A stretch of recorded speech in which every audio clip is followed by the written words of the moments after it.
In this video, we're going to be showing you how you can clear your Safari history on iPhone. If this does help you out, drop a like on the video, subscribe down below, and let's just get into the video. So first you have to go to the Safari app on your iPhone, and then you have to click these three dots on the bottom right corner, and it's going to pop up with this menu. Here, click this bookmark option, and it's going to pop up with this menu again.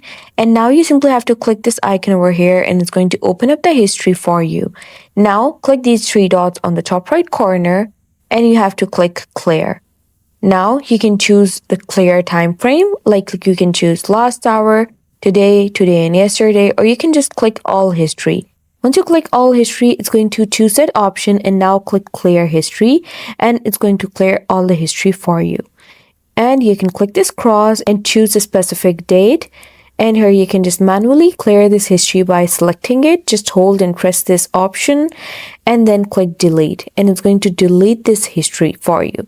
Now the second option is that you go to the settings app on your iPhone, and then you have to scroll down to the bottom and click this apps option. And here you have to choose Safari.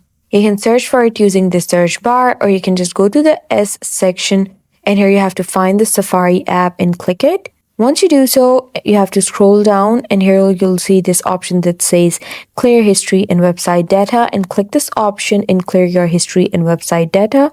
Or you can scroll down, and here you have to click advanced, and then you have to click website data on the top, and it's going to open the website data and click edit. And then you can just manually select the website data that you want to remove, or you can click remove all website, or you can click minus over here and just delete that website data and click done on the top right corner once you're done. And that's how you do it.